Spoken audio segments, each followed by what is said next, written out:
फलटण नगरपालिकेची जे निवडणूक लागलेली आहे त्याच्यामध्ये आमच्या प्रभाग क्रमांक 10 मधून स्वर्गीय नंदकुमार बोयटे यांचे पुतणे अमित शेठ बोयटे हे उभे आहेत। तर आम्ही नंदकुमार बोयटे यांच्या कार्याला स्मरून अमित शेठ बोयटेंना संपूर्णपणे सहकार्य करणार आहोत। नंदकुमार बोयटे नंदू शेठ यांनी आमच्या वार्डामध्ये जे सहकार्य केलं कोरोना काळामध्ये लोकांना जेव्हा खाण्यापिण्याची अवस्था बिकट होती, म्हणजे संपूर्ण आमच्या वार्डामध्ये 4-5 झोपडपट्ट्या आहेत, तेथील लोकांना रोजगार नव्हता, त्यांची उपासमारीची वेळ आली होती। त्यावेळेस नंदू शेठ यांनी अक्षरशः म्हणजे त्यांना दूध, फळभाज्या म्हणजे खाण्यापिण्याचे सगळे पदार्थ खाण्याचे आणि सगळं किट हे संपूर्णपणे अख्ख्या वार्डमध्ये त्यांनी वाटप केलेलं आहे।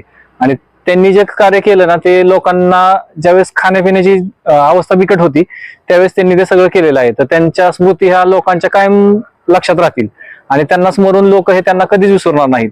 आणि त्याप्रमाणेच अमित शेठ बोयटे हे नंदकुमार बोयटेंचे पुतणे हे पण आता वार्डमध्ये संपूर्णपणे सहकार्य करतात। आता पूरस्थिती निर्माण झाली होती, आमच्या वार्डमध्ये काही गल्ल्यांमध्ये पाणी आलं होतं, तर त्यावेळेस त्यांनी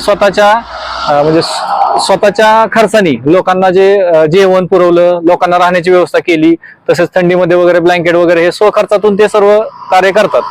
तर त्यांच्या कार्याला आमच्या वार्डमधील एकही व्यक्ती विसरणार नाही आणि त्यांच्या कार्याला पूर्णपणे जे काय म्हणतो आपण त्यांना उपकार फेडण्याची वेळ आलेली आहे। तर त्यानुसार अमित शेठ बोयटेंना संपूर्णपणे वार्डमध्ये लोकांचा प्रतिसाद राहील।